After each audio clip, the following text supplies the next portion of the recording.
오늘은 대림절 새벽기도 넷째 날입니다. 오늘 말씀도 희망의 말씀을 주시죠.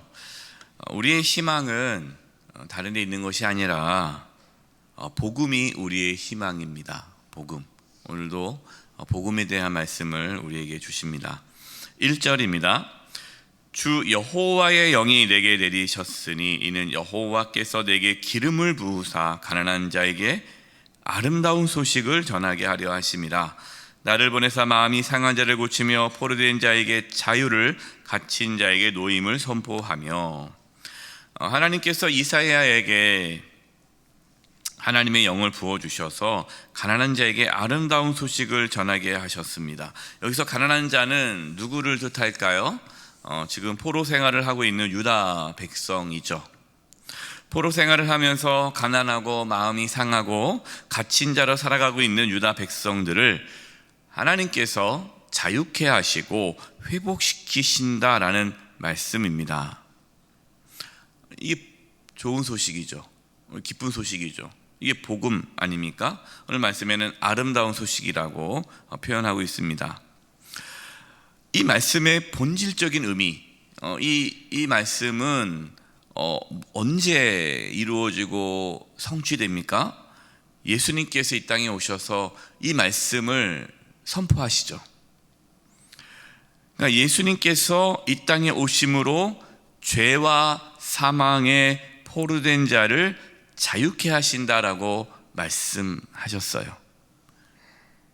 우리는 예수님을 믿음으로 참된 자유와 회복을 경험하게 됩니다. 여기서 중요한 것은 하나님의 영이 임하여 아름다운 소식, 복음을 전한다는 거예요.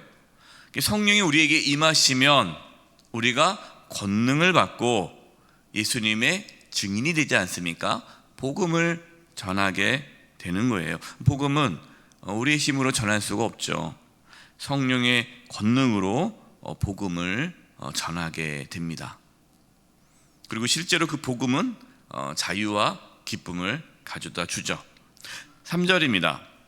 무릇 시온에서 슬퍼하는 자에게 화관을 주어 그 죄를 대신하며 기쁨의 기름으로 그 슬픔을 대신하며 찬송의 옷으로 그 근심을 대신하시고 그들이 의의 나무 곧 여호와께서 심으신 그 영광을 나타낼 자라 일컬음을 받게 하려 하심이라. 하나님께서 바벨론에서 포로 생활하고 있는, 그래서 슬픔 가운데 있는, 근심 가운데 있는 유다 백성들을 구원해 주셔서 다시금 기쁨으로 하나님을 찬양하고 또 하나님께서 심으신 그 영광을 나타낼 자라 일컬음 받을 것이다. 하나님의 영광을 나타내는 자로 살아갈 것이다 라고 말씀합니다. 저는 이 말씀이 우리 삶 가운데 이루어지기를 바랍니다. 이게 복음의 능력이죠. 예수님을 믿으면 그래서 근심이 사라지고 슬픔이 사라지고 기쁨이 가득해진다라는 겁니다. 예수님을 정말 믿음으로 우리 안에 이러한 참된 자유와 기쁨을 누리고 있습니까? 네. 그럴 때도 있지만 또 그러지 않을 때가 있죠. 우리가 지금 처해 있는 상황, 우리가 놓여져 있는 그 상황에 슬퍼하고 억눌려 있다면 우리는 그 복음의 능력을 경험하며 살아가지 못하고 있는 겁니다. 우리가 기뻐하고 우리가 즐거워하는 것이 하나님께서 우리 건강의 문제, 재정의 문제, 관계의 문제, 어떤 인생의 문제를 해결해 주셔서 우리에게 기쁨이 찾아오는 것이 아니라 그거와 상관없이 예수 그리스도를 나의 주님으로 모심으로 내 안에 죄로부터 그런 모든 염려와 근심으로부터 우리를 자유케 하시고 세상이 줄 수 없는 기쁨을 누리게 하시는 거죠. 이게 복음의 능력이에요. 오늘 말씀대로 이 복음의 능력으로 우리 안에 참된 자유와 기쁨이 있기를 소망합니다. 4절입니다. 그들은 오래 황폐하였던 곳을 다시 쌓을 것이며 옛부터 무너진 곳을 다시 일으킬 것이며 황폐한 성읍 곧 대대로 무너져 있던 것들을 중수할 것이며 오랫동안 황폐해진 그 예루살렘 성을 하나님께서는 다시 회복시키신다라는 말씀입니다. 아무리 오랫동안 황폐해진 땅이라 할지라도 하나님께서 회복시켜 주시면 그 땅은 생명의 땅이 되는 것이죠. 우리의 삶도 마찬가지입니다. 우리의 삶에 무너진 곳이 있다면 하나님께서 다시 일으켜 주실 것입니다. 안 돼. 내가 평생 그렇게 살았는데 안 될 거야. 그렇지 않아요. 생사 화복이 하나님의 손에 달려 있습니다. 하나님은 살리기도 하고 죽이기도 하시고 모든 게 다 하나님의 손에 달려 있는 거죠. 그렇기 때문에 우리는 하나님을 전적으로 의지하고 하나님께 맡겨야 합니다. 하나님께서는 오래 황폐한 곳을 다시 쌓을 것이고 또 중수할 것을 믿습니다. 하나님, 내 삶에 이러한 부분이 무너져 있는데 하나님께서 회복시켜 주시옵소서. 특별히 우리의 자녀들 가운데에 그 무너진 것이 회복될 수 있기를 여러분 기도하시기 바랍니다. 절대로 자녀를 포기하지 마세요. 그리고 제가 상담하다 보면, 신방하고 또 이야기 나누다 보면 오랫동안 내 삶에 무너진 부분 때문에 낙심하고 또 포기하고 그냥 절망하고 그냥 그 부분은 무너진 데는 그냥 포기하고 그냥 남은 것만 어떻게 해볼까 하시는 분들도 있는데 아닙니다. 하나님께 맡기시고 하나님께서는 회복시키십니다. 그걸 맡기시고 정말 하나님의 능력이 우리 삶 가운데 나타나기를 여러분 기도하면서 하나님을 의지하면서 나아갈 수 있기를 바랍니다. 6절이에요. 오직 너희는 여호와의 제사장이라 일컬음을 받을 것이라. 사람들이 너희를 우리 하나님의 봉사자를 할 것이며 너희가 이방 나라들의 재물을 먹으며 그들의 영광을 얻어 자랑할 것이니라. 하나님께서 이스라엘을 제사장 나라 삼아 주셨잖아요. 이것은 사실 아브라함에게 주셨던 복이죠. 하나님께서 아브라함을 부르셨을 때에 그냥 단지 아브라함만 구원받고 복받으라고 부르신 것이 아니죠. 하나님께서 아브라함을 통해서 모든 열방이 복을 받기를 원하신다고 말씀하셨고 그렇게 하신다고 말씀하셨어요. 그러니까 아브라함을 통해서 복을 받는다는 게 뭡니까? 복의 통로가 된다는 것이 아브라함을 제사장으로 하나님께 삼으신다는 거예요. 그 제사장, 아브라함에게 주셨던 제사장의 사명이 이스라엘에게 하나님께서 허락하셨죠. 그러나 이스라엘 백성들은 그것을 잊어버린 거예요. 그냥 나만 잘 먹고 잘 살면 되지. 이방인들이 하나님께 돌아오는 것에 대해서 관심이 없었습니다. 선민사상 우리가 하나님의 선택받은 민족이야.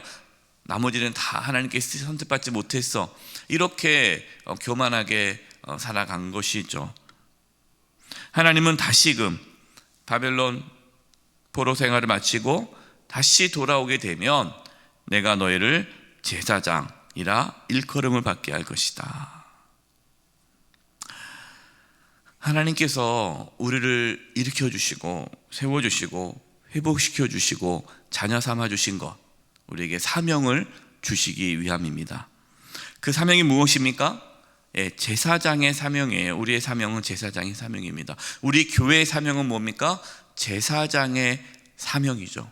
제사장의 사명이라는 것은 그냥 우리만 잘 사는 것이 아니라, 우리만 예수 믿고 구원받는 것이 아니라 세상에 나아가서 아직 예수님을 모르고 하나님을 모르는, 하나님 나라가 이루어지지 않은 세상 속에서 복음을 전하고 그곳에 하나님의 나라가 세워지도록 애쓰는 것, 이것이 제사장의 사명이에요.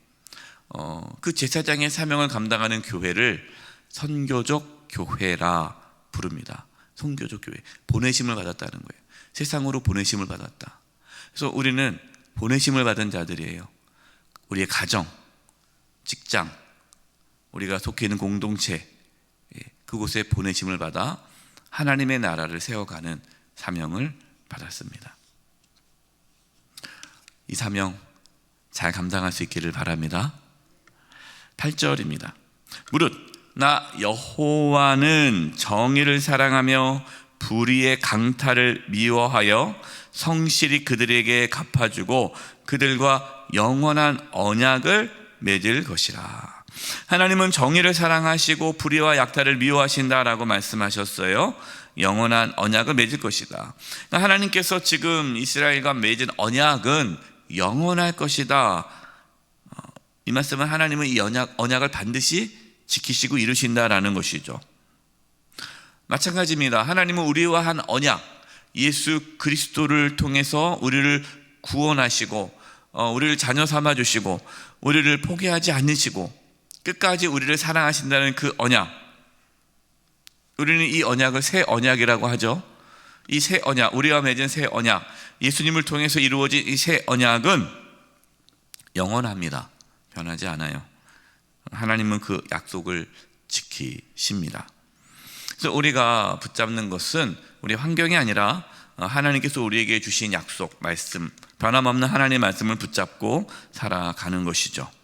9절입니다. 그들의 자손을 문 나라 가운데에 그들의 후손을 만민 가운데 알리리니 무릇 이를 보는 자가 그들은 여호와께 복받은 자손이라 인정하리라. 할렐루야. 얼마나 멋진 말씀입니까? 약속입니까? 하나님께서 우리를 제사장으로 삼아주셨고 또 우리에게 새 언약을 주셔서 우리가 하나님께 복을 받고 예수 그리스도를 믿음으로 하나님의 자녀가 되는 그러한 축복을 누리게 하셨는데 이것을 다른 사람들도 볼 수 있게 하신다라는 거예요. 그러니까 우리를 만나는 모든 사람들이 내가 교회를 다니지 않지만 내가 예수님을 모르지만 근데 당신을 보면 하나님이 함께 하신다는 게 느껴지네요. 어떻게 그럴 수 있죠? 그러니까 우리의 삶을 통해서 하나님이 나와 함께 하심이 나타난다는 거예요. 얼마나 멋진 삶입니까? 저는 이러한 삶을 우리가 누릴 수 있기를 바랍니다.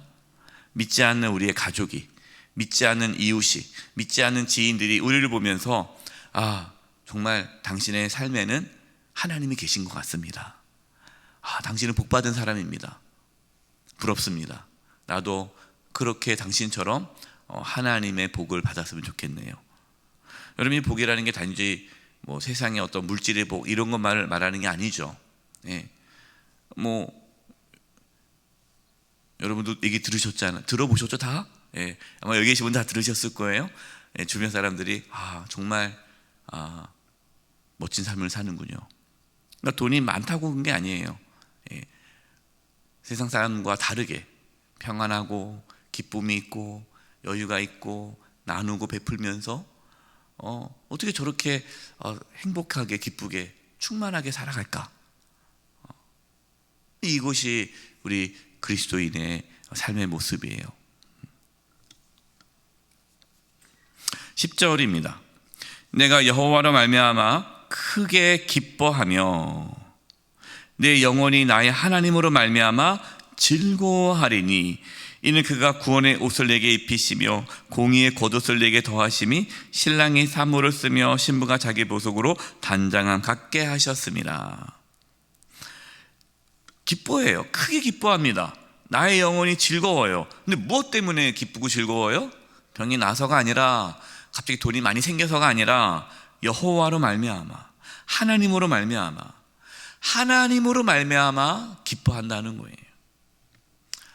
하나님으로 말미암아 기뻐하는 그 은혜를 누릴 수 있기를 바라요. 여호와로 즐거워하라. 하나님으로 즐거워하는 거예요. 그 하나님의 사랑, 그 은혜와 사랑, 우리가 앞서 찬양 불렀잖아요. 그 크신 하나님의 사랑, 그 하나님으로 인해서 내가 오늘도 기뻐하고 즐거워하고 감사하며 살아가는 것. 이 은혜가 저와 여러분 가운데 있기를 바라고, 그래서 이 복음의 그 놀라운 은혜를 누리면서 또 주변 사람들에게 이 기쁜 소식, 이 복된 소식을 또 나누고 함께 하나님의 나라를 세워가는 은혜와 축복이 있기를 주님의 이름으로 축원드립니다. 우리 같이 기도하겠습니다. 기도할 것은 하나님, 정말 우리가 그 복음으로 기뻐하며 즐거워하며 하나님의 자녀로서 살아가는 그 풍성한 은혜가 우리 삶 가운데 있게 해주시옵소서. 여호와로 인하여 기뻐하는 그 놀라운 은혜와 축복이 날마다 우리의 삶 가운데 있게 해주시옵소서. 우리의 삶에 무너졌던 모든 것들이 또 세워지는 은혜가 있게 해 주시옵소서. 우리 합체하시면서 동성으로 기도하겠습니다. 하나님 아버지, 하나님의 은혜를 구합니다. 하나님, 무너진 곳이 회복되기를 원합니다. 하나님, 복음으로 인해서 우리 안에 참된 자유함과 기쁨과 평안이 있기를 원합니다. 하나님으로 말미암아 우리가 기뻐하고 즐거워할 수 있는 그 은혜와 축복을 누리게 하여 주시옵시고, 우리의 삶을 통하여서 하나님을 모르는 자들이 우리가 정말 하나님께 복을 받은 자라, 하나님이 함께하는 자라는 것을 경험하며 느낄 수 있는 그런 복된 삶을 살게 하여 주시옵소서. 하나님, 우리의 삶을 인도하여 주시고 정하여 주시고 복음으로 늘 기쁘고 충만한 삶을 살아갈 수 있게 해주시고 제사장의 사명을 잘 감당할 수 있도록 역사하여 주시옵소서. 하나님 아버지, 감사합니다. 복음의 그 은혜와 능력을 날마다 경험하게 해주시고 또 우리를 제사장으로 불러주셨는데 그 제사장의 사명을 잘 감당케 해주셔서 우리의 삶을 통하여 하나님을 모르는, 예수님을 주님으로 믿지 않은 자들이 또 도전을 받고 은혜를 받아 예수 그리스도를 주님으로 영접하는 은혜가 있게 하여 주시옵소서. 제사장의 사명을 잘 감당케 해주시고 우리의 삶에 무너진 모든 것들이 회복되게 해 주시옵소서. 예수님의 이름으로 기도드립니다. 아멘.